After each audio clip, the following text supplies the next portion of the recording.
quem viveu na China nos anos 50, 60, 70, a maioria era analfabeta. Mesma coisa na Coreia do Sul. Na Coreia do Sul, nos anos 70, era um país que todo mundo era analfabeto. Não foi com rios de dinheiro que eles fizeram a mudança. Hoje eles são ricos.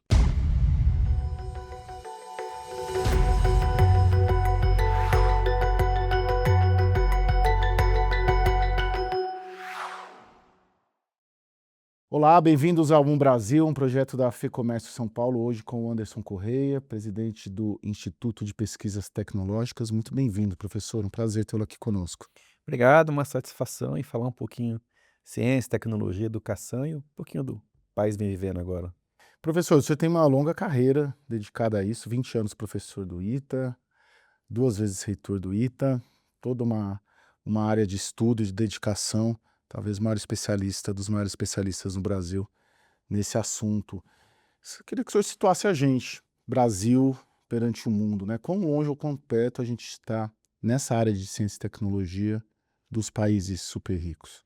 Eu até tenho falado bastante sobre ciência e tecnologia, eu dei algumas palestras recentemente, né? E eu mostrei um gráfico onde tem o impacto da inovação na riqueza de um país, né? E lá no topo dos números, a gente tem lá Coreia do Sul, Japão, Suíça, Singapura, Estados Unidos, China, né? E lá embaixo os países realmente subdesenvolvidos, né? E o Brasil não está no topo, mas também não está lá no... O Brasil está no meio termo. Então, vamos dizer assim, o Brasil está morno, né? Ele não é um fracasso, a gente tem muitos exemplos, muitas ilhas de excelência, mas não consegue chegar lá. Parece que tem algo que impede que o Brasil saia dessa inércia, vamos dizer, uma zona de conforto, né, para conseguir chegar lá no topo. Tem bons exemplos, né, por exemplo, eu tenho orgulho de ter sido reitor do ITA, uma instituição que formou aí engenheiros como Osiris Silva, que fundou a Embraer. Estou no IPT, um instituto aí que trabalha com 3.000 empresas por ano, na cidade universitária da USP, uma universidade que está entre as 100 melhores. Temos aí inúmeros bons exemplos, mas parece que para virar realidade nacional, isso virar um impacto nacional e fazer a gente chegar lá no topo, tem algumas amarras ainda. Teve um ranking recente, né, professor? Um ranking mundial que organiza isso sobre cidades inteligentes ou cidades inovadoras. Se não me engano, colocou São Paulo 49º. É isso, acho que era 73, Isso. 73º. É.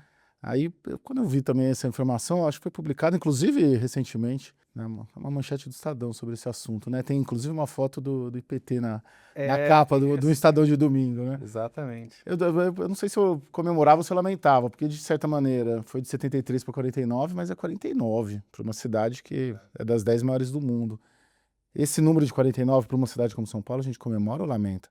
Então, boa pergunta. Eu fui visitar a Universidade de Zhejiang na China agora, que é aquela que passou Harvard no ranking de publicações científicas a maior do mundo, né? Onde saiu também a DeepSeek, né? E o reitor fez uma apresentação, a gente ficou lá uma tarde com ele, ouvindo ele falar vários assuntos e o Brasil nunca aparecia. O único ponto na palestra do reitor lá, falando sobre ciência no mundo, foi a cidade de São Paulo nesse destaque, né? O Brasil está assim, São Paulo está entre as 40 maiores do mundo, um ranking onde tem Los Angeles, Nova York, onde tem cidades da Califórnia, asiáticas, europeias, é uma coisa muito boa, né? A gente pode dizer que o Brasil está entre os 40 maiores do mundo, a cidade de São Paulo, isso é uma coisa boa. E aí eu fui verificar quais são o que ele considera positivo em São Paulo para estar entre as 40 melhores do mundo. E é lá que eu vi o IPT no relatório, vi a USP, o Cubo Itaú, o Senai, a Embrapa de São Paulo, a formação dos técnicos ali, né, na cidade de São Paulo. Então, isso é para comemorar. Agora, quando a gente olha o Brasil, realmente, assim, o Brasil como um todo, a gente está bem distante de uma inovação de qualidade, assim, ter ser referência mundial. Agora, quando você fala essas ilhas de excelência, o que elas fizeram que outros lugares ou o Brasil inteiro não fez? Que as ilhas de excelência têm feito? Primeiro, assim, vou falar na área de ensino aqui, né? Primeiro, seletividade. Então, você pega, por exemplo, assim, escolas como o ITA, o IME, a Poli, aquelas faculdades de medicina, você tem, assim, uma filtragem. Então, ou seja, você tem um vestibular que faz a seleção desses alunos. Então, por exemplo, a concorrência do vestibular do ITA, que na minha época como reitor era de 100 candidatos por vaga. Isso é um padrão mundial. Você não tem, assim, você tem isso, por exemplo, nos institutos de tecnologia da Índia, você tem nessas faculdades top na China, é uma concorrência padrão das grandes écoles na França. Então, ou seja, você tem ali uma filtragem, uma seletividade, né? Isso, né, você e os engenheiros do ITA e de boas escolas no Brasil não perdem nada. Eu já vi, a gente vê vários engenheiros brasileiros com destaque como CEOs de empresas nos Estados Unidos, na Ásia, por exemplo, a Qualcomm, que é uma grande empresa de tecnologia nos Estados Unidos, o CEO é formado em engenharia na Unicamp. Então, ou seja, a formação está sendo útil lá fora, né? Então, ou seja, você consegue formar boas pessoas, só que você não consegue que, em grande escala, que essas pessoas empreendam e façam impérios da tecnologia aqui no Brasil. Ele consegue fazer lá, mas quando ele faz aqui, ele não tem a mesma facilidade. A gente tem conseguido, pelo que eu entendo do que o senhor diz, a gente não consegue transformar o que tem de produção científica, ou até quanto a gente consegue transformar o que tem de produção científica, de qualidade no Brasil, de excelência, de elite, na demanda real, né, do que o país precisa. Tem essa conexão? A gente consegue nessas ilhas que sejam, fazer essa correlação, pegar essa produção e ir para o impacto real na economia e na necessidade do Brasil? Então, a gente consegue em alguns setores excepcionais. Então, por exemplo, no setor de aeronáutica e espaço, principalmente aeronáutica, a gente consegue fazer isso. Você pega, por exemplo, o Parque Tecnológico de São José dos Campos. Tem mais de 100 empresas ali.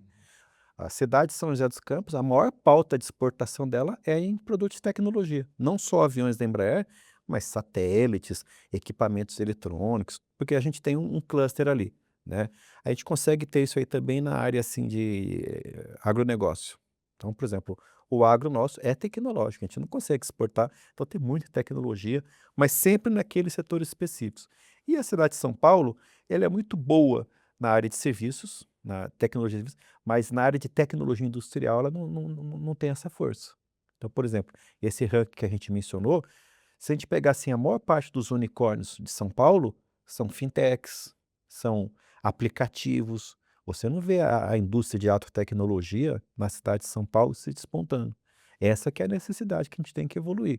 Porque, ou seja, a gente não pode viver só de serviços. Qualquer país forte, como China, como a Índia, como os Estados Unidos, tem uma indústria forte. A indústria gera empregos, a indústria traz valor agregado, a indústria traz qualidade de vida para as pessoas, dá autonomia tecnológica. Então, o Brasil tem boas ilhas de excelência, mas ainda não embarcou na indústria de fato. Professor, o senhor falou, enumerando ali os motivos das ilhas de excelência brasileiras serem ilhas de excelência no Brasil. O senhor começou pela seletividade, mas imagino que tem outros pontos também. Então, por exemplo, uma questão da ilha de excelência também é você investir. Então, você tem que ter investimento ali à altura, né? Claro que a gente nunca vai conseguir investir do mesmo nível de nações como os Estados Unidos, é outra escala. Mas, por exemplo, o ITA é a única escola de engenharia do Brasil onde você dá moradia para 100% dos alunos. Então, ou seja, e esse é o padrão americano. Então você consegue, por exemplo, dar o padrão de Harvard, padrão do MIT, de Yale, sabe, de Princeton, né, que é um modelo que você dá condição para ele estudar e dedicar.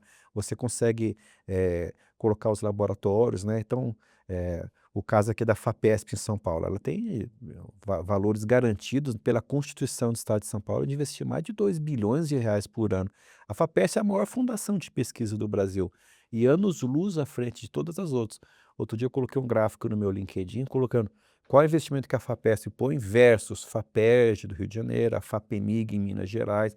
É assim, a FAPESP saía da fora da escala, mais de 2 bilhões. Aí depois você vem com a FAPERJ, uns 500 milhões, a FAPEMIG uns 300, e algumas investindo coisa de 1 a 2, 3 milhões só. Então, ou seja, a FAPESP consegue ter um investimento bom, ancorado em escolas de excelência, e assim, por exemplo, o IPT, o estudo que eu presido, tem mais de 30 laboratórios. A gente vive já há 125 anos e o governo de São Paulo põe dotação todo ano o governo está investindo.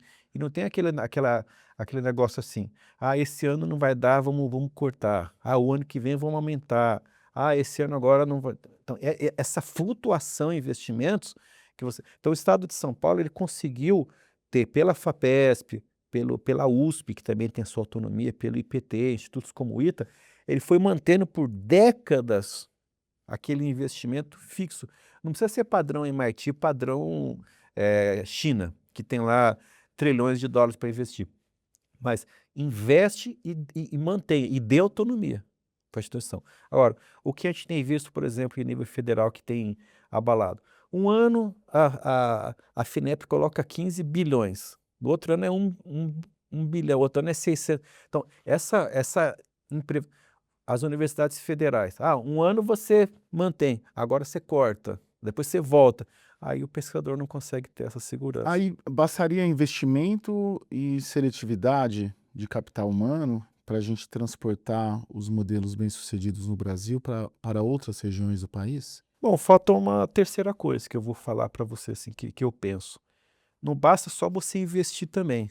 Você tem que usar um modelo que a criação do ITA perseguiu muito ao longo desses sete décadas. É a hélice tríplice. O que é a hélice tríplice? Você tem que, toda pesquisa que você faz, aquela que dá resultado e que gera resultado para a sociedade, tem três coisas: a participação do governo, a participação da academia e a participação da indústria. Essas três têm que estar em qualquer investimento. Se você colocar bilhões de investimento e não tiver a indústria junto, acabou. E quando eu falo indústria, não é só assim a indústria de manufatura, mas a indústria de serviços, a parte até comercial está envolvida. A gente está aqui na FEComércio falando, por exemplo, né, muitos aqui da nossa audiência da área de comércio. Eu falei, a sociedade está junto. Então, se você tiver uma academia voltada para dentro, só faz coisas para ela, aí você vai investir, vai gerar paper, vai gerar bons prêmios, rankings internacionais, só que aquilo não transborda para fora da universidade. Então, eu como presidente do IPT, estou lá há 2 anos, uma coisa que eu tenho percebido é o seguinte: a interface entre a academia e a sociedade, e a gente faz isso lá no nosso instituto, é o que faz toda a diferença. No caso do ITA, foi a ligação com a Embraer, fazer aviões para a sociedade e gerar isso para exportação também, né? Então, o que a gente vê muito no Brasil, até que as universidades têm bons papers, as universidades têm, guardadas as devidas proporções, têm bons rankings internacionais, tem excelentes professores e bons alunos em muitas universidades, mas muitas vezes os problemas que ela resolve são problemas, vamos dizer assim, internos, acadêmicos. Às vezes eles não abrem a universidade para trazer os desafios da sociedade. E muitas vezes as empresas, as indústrias querem chegar na universidade, mas é tanta amarra, é tanta burocracia que isso afasta o investidor, o privado. Agora, não tem uma resistência da própria parte da academia em se abrir para o setor privado, para a indústria? Acho que é uma resistência histórica, alegando ali autonomia universitária e interesses do capital. Isso trava muito, ou isso ainda é grande, ou é reduzido? Já foi maior? Qual que é o tamanho disso e o tamanho disso enquanto um entrave para solucionar tudo? Algumas pessoas dentro da universidade, eles acreditam que se a empresa estiver instalada lá dentro, ela vai perverter a qualidade da academia. Vai meio que assim, tirar a autonomia do professor fazer a sua própria pesquisa. Eu lembro quando eu fiz doutorado no Canadá, e à época eu lembro que uma empresa lá fez uma doação na universidade que eu trabalhava de 50 milhões de dólares. Aí eu fui num evento, falei isso daí, um colega me ligou chateado, não, mas 50, a pesquisa tem que ser feita com capital público, não com capital privado. Como se aqueles 50 milhões de dólares fosse assim um presente de grego, alguma coisa assim, né? Eu vejo lá no IPT, a gente tem 14 empresas privadas no nosso instituto, né? WEG, Google, Vale, Tupi, empresas que fazem pesquisa e colocam seus centros de inovação lá dentro. É um grande sucesso, é o programa que chama IPT Open. Até o Open é bonito, assim, foi criado para poder colocar as empresas lá dentro. A gente recebeu já 500 milhões já de investimentos privados ali dentro, né? É um grande sucesso, traz pesquisa de ponta, traz dinheiro para os institutos, para os pesquisadores, né? E a gente acha isso fantástico. Mas tem gente que às vezes posta no Instagram, faz comentários ali. É um absurdo empresas privadas dentro de áreas públicas, é a privatização do serviço público, né? Eu vejo esses comentários e fico assim, eu só tenho a lamentar porque quando a gente vai nas melhores universidades do mundo, incluindo as da China, que é um país com uma forte intervenção estatal, o capital privado ele é super bem-vindo nas universidades. Nessa que eu fui lá na JDA, recente, fui no final do ano passado, a diretora do parque da universidade falou assim, a gente deixa os professores criarem empresas. Eu falei assim, mas um professor de universidade pública vai criar empresa e vai continuar dirigindo a empresa e sendo professor ao mesmo tempo? Ela falou assim, sim, a gente permite. Eu falei, mas não deve ser muito, né? Ela falou assim, sim, não, são 300 empresas. Hoje a gente tem 300 professores que dirigem empresas e criam empresas dentro da própria universidade. Então, ou seja, essa facilidade. E aí você vai passando pela universidade, vai vendo uma empresa aqui de tecnologia, fui visitar uma delas, falei, quem dirige a empresa? O professor tal, né? Sim. Falei, mas ele atua como professor? Sim, e os alunos vêm trabalhar dentro da empresa, fazer o doutorado deles aqui, né? E tanto tem a Universidade da China, por exemplo, que o doutorado não precisa ser mais uma tese, pode ser um produto, uma tecnologia, uma patente, né? Então, acho que esse mindset das universidades ainda precisa evoluir muito no Brasil. Mas ele já mudou, já melhorou, né? Já melhorou. Você vê, por exemplo, a USP, ela criou o Inova USP, é o Centro de Inovação, e você vai lá, você vê, acabou de ser criada lá uma fábrica de semicondutores em parceria com o Senai, né? Foi semana passada a inauguração. E o reitor, o Carlotti, acabou de deixar a reitoria, mas eu gostei da fala dele, que ele falou assim, olha, eu só deixei instalar, ele que investiu, foi dinheiro da universidade, né? Quase 100 milhões, ele falou assim, olha, eu falei para o Zulfo, que é o chefe ali do setor, falou, olha, eu só vou liberar esse dinheiro se você trouxer 10 empresas parceiras aí. Então, quando você vê um reitor da maior universidade brasileira dizendo que ele só ia investir nessa fábrica de semicondutores, quase 100 milhões de reais, se ele trouxesse junto a Fiesp, o Senai e mais 10 empresas privadas. Então, a gente vê mudanças nesse sentido, né? Sim. Então, ou seja, as universidades estão abrindo, ainda tem que evoluir muito a velocidade. Mas a gente tem um bom exemplo que é a Unicamp também, né? A Unicamp, ela foi uma coisa interessante, foi até o Brito, quando ele era reitor da Unicamp, que ele fez essa mudança. Ele começou a medir quantas empresas eram criadas pela universidade e chamar elas de empresas filhas. Então, ou seja, se a universidade cria uma empresa com um ex-aluno da Unicamp, com um professor ou com uma pesquisa criada na Unicamp, eles cadastram essa empresa, põem no sistema como empresa filha, e até o momento a Unicamp tem 1.500 empresas filhas. Bacana, né? E eles foram verificar quanto de receita essas empresas trazem por ano, quantos empregos, quantos impostos elas pagam. E pasmem, com 1.500 empresas por ano, está gerando em torno de 50 mil empregos de tecnologia e receitas anuais de 20 bilhões de reais. 20 bilhões. Só os impostos que essas empresas pagam no estado de São Paulo já é maior que todo o orçamento da Unicamp, que é da ordem de 3 a 4 bilhões de reais por ano. Ou seja, os impostos das empresas criadas pela Unicamp já bancam a universidade, incluindo os salários e todas as despesas, né? Então, ou seja, ela tem mais de 1.000 patentes, a Unicamp, né? Boas empresas na área de computação, na área de saúde, biotecnologia, né? Então, assim, a gente tem caminhado bastante. O estado de São Paulo, claro, não é isso não é o mesmo para o restante do país, mas ter a FAPESP, ter essa garantia orçamentária, o mindset vir mudando, né? E você ter essa seletividade, eu acho que não vai ajudando para que a gente possa alcançar e ter mais. No caso do IPT Open, o que já deu de resultado? Essas empresas, a WEG, acho que a WEG, a Vale, BTG, Tupi, o que já, essa ligação, né? Ou essa tríplice hélice? Tríplice, hélice, Sim, tríplice, hélice tríplice já deu de resultado ali. Olha, vou até falar um que saiu ontem, inclusive, no jornal Hoje, da Rede Globo, uma matéria interessante, uma matéria longa, quem quiser acessar pode colocar ali. Uma das empresas do IPTOP, que é a Lenovo, uma empresa chinesa, né, mas que faz pesquisa aqui no Brasil, ela investiu para produzir um chip que faz armazenamento de dados por DNA. É uma coisa bem avançada, usa biotecnologia, usa a parte de armazenamento de dados, né? É uma forma de você construir data centers com muito mais capacidade, usando a tecnologia do DNA. E esse estudo foi feito mostrando que se você gravar os dados Em vez de você gravar nos datacenters tradicionais, você armazenar em chips, onde a informação é feita por DNA, você eleva mais de 1000 vezes a capacidade de armazenagem. É uma pesquisa que foi feita juntamente com a Lenovo e os pesquisadores do IPT. A Lenovo investiu 90 milhões nessa pesquisa. Além de construir os chips, a gente construiu o gravador de dados. É um equipamento que você traz os dados que você precisa trazer, dados de bancos, dados de empresas, dados de governo, e você quer armazenar com muito mais eficiência. Em vez de fazer um dataset gigantesco, você faz uma coisa muito menor, consome menos energia. Uma pesquisa revolucionária. Aí o gravador foi feito, você traz os dados, a gente armazena, e aí você pode criar datasets mais eficientes, consumindo menos água, menos energia e menos espaço também, né? Então, é uma pesquisa brilhante, foi mostrada no jornal hoje. Quem está no site do IPT consegue saber, chama Projeto Prometheus, e é esse tipo de coisa que a gente está fazendo. Tecnologia de ponta que pode revolucionar o futuro da humanidade e salvar, né, o planeta também, né? Então, essas coisas. E uma segunda que eu posso dar exemplo, se eu puder, a Tupi, que é uma empresa, uma fundição, fabrica motores de caminhões, né? Eles estão entrando na área de hidrogênio.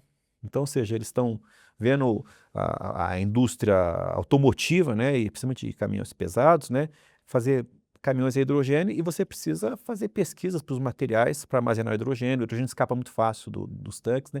Então a gente está trabalhando para que, como fazer um motor de hidrogênio aqui no Brasil e você conseguir armazenar com os melhores materiais e garantir que os usuários, realmente, quem tiver um caminhão desse não tenha risco de explosão, vazamento, né? Então a pesquisa junta da Tupi com o IPT, financiado pela Embrapi, que é uma agência de fomento federal, né?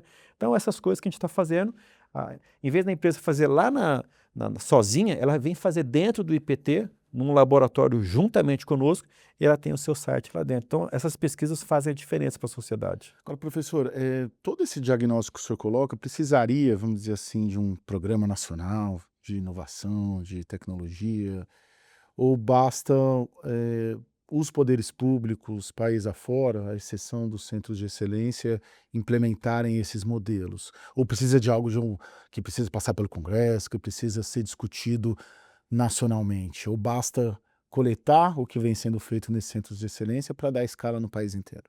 Voltando àquele título da hélice tríplice, né, eu diria que tem que ter um programa, sim, porque é aquela questão governo, academia e indústria, né? A academia sozinha, ela não consegue ir para frente se o governo não tiver empenhado, né? Então, esses dois exemplos que eu dei, das instituições uma que eu dirigi, outra que eu dirijo atualmente, a gente vê o governo vetorando coisa. O ITA, ele foi criado como? Na época, o Ministério da Aeronáutica falou: eu preciso ter aviões brasileiros, eu não quero ficar importando avião, ainda mais que era pós-guerra, você ficar dependente do... Não, vamos fazer. Então, foi uma coisa. O Casimiro Montenegro Filho, que era da aeronáutica, foi para os Estados Unidos, foi no MIT, achou brilhante aquilo e falou: não, é isso que eu quero. Trouxe o reitor americano, professores dos Estados Unidos, nos anos 40, criou uma escola, falou: não, vamos investir aqui para que lá na frente tenha indústria aeronáutica. Então, ou seja, não foi uma coisa que a academia sozinha caiu, acordou de manhã cedo e falou: vamos criar um negócio. Não, o governo tem que estar junto, né? E esse programa IPT Open, né, e o IPT pertence ao governo de São Paulo, então, ou seja, você tem a Secretaria de Ciência e Tecnologia trazendo essas diretrizes com o apoio do governador, falando: não, vai sair, vamos fazer isso aqui, e tem que investir por muito tempo. Não pode ter aqueles programas assim, um voo de galinha, né? Você vai lá e faz: vai ter um novo programa tal. Mas peraí, isso vai durar quanto tempo? Por exemplo, o ITA foi criado no meados dos anos 40. Né? O Casimiro Montenegro foi para o MIT em 45. A Embraer foi criada em 69. Então, ou seja, de 45, quando o ITA começou a ser pensado, até a fundação da Embraer em 69, foram 24 anos. Quem manteve o ITA por 24 anos não foi um governo só. Foram vários governos. Então, você tem que criar um modelo de governança onde isso ande sozinho, sem depender, assim, de etapas do governo e tipos de sucessão. E também você não pode depender só da academia. Porque se a academia andar sozinha, ela cria os seus próprios problemas. Então, o governo tem que estar junto e criar uma governança que aquilo funcione por décadas. Então, os exemplos que dá certo, Embrapa, ITA, IPT, Embraer, são coisas que têm essa característica. Agora, o senhor, na sua experiência do ITA, eu imagino que você tenha captado como transformar o próprio estado de indutor, de financiador para indutor, porque é meio que isso, É, né? Esse caminho, né? Dessa solução que é. o senhor coloca, né? Fazer essa transformação. Isso, a gente inseriria isso dentro de um programa nacional, por exemplo? Sim, tem que ter essa indução, ela é necessária. Só o financiamento, ele não consegue fazer. Então, por exemplo, assim, você vê assim muitos editais de órgãos do governo, tem aqui não sei quantos bilhões para pesquisa. Aí cada um manda o que ele quer, o governo seleciona os melhores ali, investe, vira as costas e não avalia o impacto daquilo. Então, essa questão de encomendas tecnológicas é muito importante. A FAPESP, por exemplo, ela tem feito isso. Isso é uma coisa boa. Ela cria o centro de pesquisa, né, em um CPA, Centro de Pesquisa Aplicada. Ela tem acho que uns 10 centros de pesquisa dele. Ela coloca um recurso significativo, aí vem a universidade, vem a indústria, as demandas do governo que ele acha estratégico para aquilo, e ele vai lá e coloca. Uma que eu criei lá no ITA, tua pergunta sobre questão de pesquisa induzida, quando a Embraer queria começar a fazer os carros voadores, né, ela falou: "Pô, eu preciso de tecnologia, onde que eu vou encontrar?" Então ela se uniu ao ITA, a gente foi na FAPESP, falou: "Olha, pesquisa mobilidade aérea do futuro. Então vai ter esses carros aí descendo de prédio, indo para o aeroporto, circulando. Eu preciso de novos materiais, estudar aerodinâmica, né?" Aí a FAPESP colocou um valor substancial, a Embraer colocou outro valor relevante, o ITA colocou 80 pessoas, e nós criamos lá faz uns 3 anos o Centro de Pesquisa em Mobilidade Aérea do Futuro. Então é uma pesquisa indutora, é uma pesquisa assim que não é que eu vou fazer o que eu quiser. E também os resultados não vão ser só papers. Não, eu quero novos materiais para que esses carros voadores sejam leves, eu quero uma bateria leve, eu quero conseguir voar por pelo menos meia hora entre um prédio e outro, e aí os professores começam a fazer, chamamos a Unicamp, chamamos a Universidade do Exterior, a Embraer trouxe as demandas, o governo pela FAPESP coloca o dinheiro. Então é esse tipo de coisa que a gente precisa. Só você chega assim: "Eu vou soltar não sei quanto aqui em editais de pesquisa", aí cada e também, assim, não pode pulverizar demais, porque eu acho que hoje o que acontece com a pesquisa brasileira é isso. Você tem uma vez que eu fui visitar a Petrobras, o presidente falou assim: "Ó, eu não consigo acreditar que a Petrobras tenha 20.000 projetos de pesquisa, 20.000. Se você tem 20.000 projetos de pesquisa, eu acho que você não", Mas mas é eu isso mesmo? na época que eu visitei, Ah, sim, hoje eu não sei, mas na época ele falou assim: "Olha, eu tenho 20", era o Paulo Castelo Branco. sim. Ele falou bem que ele ficou horrorizado que a Petrobras tinha 20.000 pesquisas naquele momento em andamento. Eu falei: "Não pode ser, né, você não consegue colocar isso na realidade". Claro que algumas, são pesquisas básicas, mas você precisa pulverizar, você tem que falar assim: "Olha, eu prefiro ter 10 projetos de peso e você caminhando assim, do que ter pulverizado". E hoje a realidade, infelizmente, que a gente tem no Brasil, como o recurso é pouco, em vez da gente concentrar, a gente quer dar um pouquinho para todo mundo. Então, cada professor vai ter seu R$ 10.000 ali para sua pesquisa. Sim, e muita pesquisa que não vai acabar não tendo um impacto. Não vai ter, porque não tem como. Para você escalar a pesquisa, você tem que ter recurso. Claro, todo mundo tem que ter um pouquinho. Você tem que ter, mas você tem que ter aqueles grandes projetos indutores que vão fazer a mudar a realidade. Como eu disse, a gente tem no Brasil algumas ilhas, mas a gente precisava fazer como a China. A China, você vai em cada esquina, você tem um instituto de pesquisa, uma empresa fazendo tecnologia, aí no conjunto da obra você consegue trazer grandeza para o país. É o que Sim. está faltando aqui. Agora, professor, na largada, o que seria imediato e necessário para a gente colher esses resultados em, sei lá, 10 anos, 20 anos? Primeiro que a gente tem que olhar, dar um passo atrás e para você escalar mais, tem gente que pergunta isso para mim: "Por que que a gente, em vez de um ITA, a gente não tem um em cada estado do país?". Tem gente que pergunta isso para mim, quando eu era reitor principalmente, né. Depois de tanto esforço, a gente conseguiu criar o ITA do Ceará. Foi até lá na minha gestão que a gente lançou e já está em construção, está quase pronto já, né. É o segundo que a gente teve na história, né. Agora, a gente conseguiu porque o Ceará também coloca muito aluno dentro do ITA, né, a gente tem lá, de cada 100 alunos do ITA, 40 são do Ceará. Aí falei: "Então eu vou pôr um segundo ITA lá, né". Agora, será que eu consigo colocar um ITA em cada estado do Brasil? Eu vou ter demanda de pessoal suficiente para isso? Será que uma hora, assim, eu eu não vou ter que olhar para a educação básica? Que eu acho que a educação básica vai fazer a diferença, né. Eu temo que, se a gente quiser, eu quero multiplicar por 10 ou por 20 ou por 30 a capacidade de formar engenheiros, líderes, cientistas de ponta. talvez vai faltar a gente com boa formação de excelência. Então a gente tem que investir na educação básica. Se a gente não der um passo atrás, olhar para a básica, vai faltar demanda. Já está faltando. Hoje, você vê algumas universidades boas brasileiras com menos candidato do que vaga. E bastante. Eu vi na Federal do Rio Grande do Sul recentemente, foi ano passado. Eu vi cursos de engenharia gratuitos, de boa qualidade, com 0,4 candidatos por vaga, evasão alta. Você vê assim, entra 100 alunos num curso de engenharia, sai 30. Então, ou seja, eu acho que a gente não vai conseguir dar um passo lá na frente se a gente não formar uma, uma, uma vasta quantidade de alunos do ensino básico, fundamental, médio, ensino técnico, para você conseguir suprir toda a demanda. Então, você precisa investir em educação, tem que ter qualidade. Tudo aquilo que a gente está falando para ciência e tecnologia, os mesmos princípios de previsibilidade, olhar de futuro, seletividade, formar a educação básica, senão vai faltar gente. Se eu criar 30 ITAs no Brasil, não vai ter a mesa eu não vou ter 100 candidatos por vaga. Vagas ociosas, né? Escolas, enfim. Por exemplo, a evasão do ITA é zero. Os alunos que entram no ITA, tirando casos de saúde ou casos assim que alguém passa no ITA, depois vai para o MIT ou vai para a França, a saída do ITA é praticamente zero. Praticamente zero. Entra 200, sai 190 ali no final. Esses 10 aí são só por algumas questões aí. Por quê? Porque te dá as condições e faz uma seleção boa. Mas na grande maioria das universidades brasileiras, na grande maioria, a evasão varia de 40% a 70%. Deficiência na formação, baixo incentivo para permanência, falta de dinheiro, os alunos não conseguem continuar a fazer o curso, né? E vai repetindo, às vezes não consegue concluir.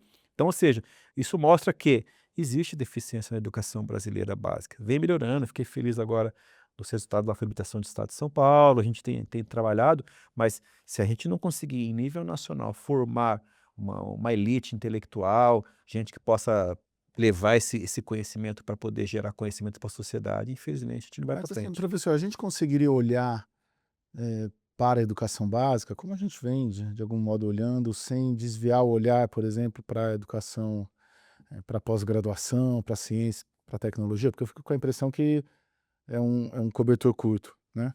Isso eu como dirigente de áreas de excelência de educação, notou isso, né? Você tem que tomar uma decisão. Onde que eu vou investir mais? E acho que a gente não consegue, talvez, investir em todas as áreas de maneira uniforme. Olha, o Brasil não investe pouco em educação, não. Claro, se a gente for olhar o percentual do PIB, da ordem de 5% do PIB em educação, é padrão mundial. Poucos países investem mais que o Brasil. O investimento é assim, da ordem de 5 a 6%, é uma referência internacional, padrão, né. E outra coisa, os países que avançaram na educação no passado, que eram países com pouquíssima gente alfabetizada e hoje são da elite do PISA. Singapura, Coreia do Sul, a China, provavelmente. Se você pegar a China, boa parte do pessoal da nossa idade ou da idade dos nossos pais, eles eram analfabetos. Quem viveu na China nos anos 50, 60, 70, a maioria era analfabeta. Mesma coisa na Coreia do Sul. Na Coreia do Sul, nos anos 70, era um país que todo mundo era analfabeto.